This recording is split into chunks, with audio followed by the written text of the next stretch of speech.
रानी दुर्गावती विश्वविद्यालय परिसर में दरी बिछाकर बैठे नारेबाजी कर रहे ये सभी रानी दुर्गावती विश्वविद्यालय के ही कर्मचारी हैं जो अपनी लंबित मांगों के पूरा न होने से खफा हैं और अब इन्होंने विश्वविद्यालय प्रबंधन के खिलाफ आमरण अनशन का ऐलान कर दिया है। विश्वविद्यालय परिसर में कर्मचारी एकता के नारे तो गूंज रहे हैं, लेकिन शायद उनकी मांगों की आवाज़ वहां तक नहीं पहुंच रही जहां से उन्हें मांगे पूरी होने की उम्मीद है।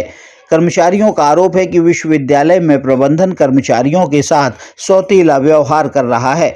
हितों की मांगों के संबंध में पहले भी प्रबंधन से बात की गई, लेकिन कोरे आश्वासनों के सिवा कुछ नहीं मिला।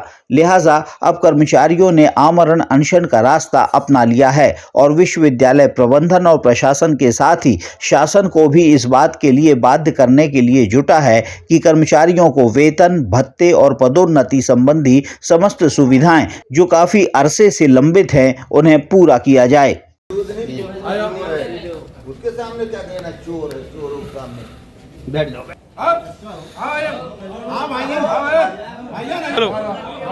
कर्मचारी एकता जिंदाबाद, कर्मचारी एकता जिंदाबाद, कर्मचारी एकता जिंदाबाद। मांग हमारी पूरी हो, मांग हमारी पूरी हो, मांग हमारी पूरी हो, कर्मचारी एकता जिंदाबाद।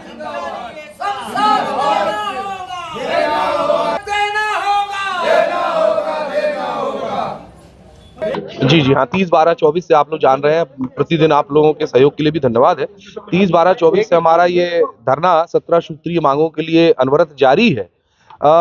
इसमें क्या है कि प्रशासन बिल्कुल ध्यान नहीं दे रहा है। देखिए, श्रमसाध्य भत्ता कर्मचारियों की एक नीतिगत मांग है और वास्तविक मांग है, जिसमें कि इसमें श्रमसाध्य भत्ता सभी कर्मचारियों को देना पड़ेगा, देना ही चाहिए, क्योंकि सभी कर्मचारी विश्वविद्यालय के उत्तरोत्तर वृद्धि के लिए अपनी अहर्निश सेवाएं प्रदान करते रहते हैं।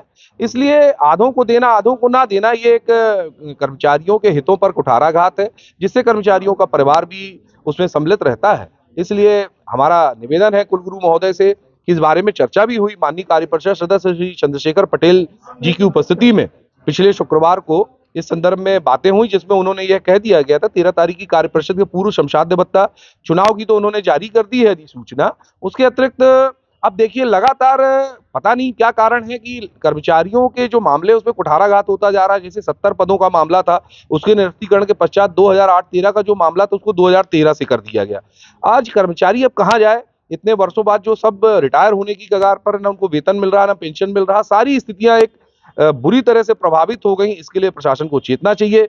कुलगुरु महोदय के जैसी जानकारी है कि माननीय उच्च शिक्षा मंत्री से उनके अच्छे संपर्क संबंध है, तो उसका उन्होंने कर्मचारी को हितों के लिए लाभ लेना चाहिए, कर्मचारियों की मांगों को पूर्ति कराना चाहिए, जब तक हमारी मांगे पूर्ति नहीं होती। कुलपति महोदय जी का अंग्रेजों जालिम जैसी नीत है, फूट डालो राज करो। आधे कर्मचारियों को आपने श्रमसाध्य भत्ता दे दिया, आधों को अपने तरफ ले लिया, आधों को छोड़ दिया। अब ये गरीब कहाँ जाएं? सवाल ये उठता है। हम लोगों ने 30 तारीख से हड़ताल की 17 सूत्री मांगे हैं, जिसमें से उनसे वार्ता हुई। वार्ता में उन्होंने कहा था कि 2 मांगे आप लोगों की पूरी कर दी जाएगी, आप लोग अनशन समाप्त करें। एक मांग तो हमारी कर दी गई क्योंकि संविधान के तहत है, वो तो आपने कर दिया, लेकिन जो थोड़ा सा अरपेच वाला मामला था उस पर आपने कहा कार्यपरिषद में ले जाके हम करेंगे। आज तक हुआ नहीं है। हम लोग जागरूक मंच के द्वारा अपना यथावत आंदोलन जारी रखेंगे जब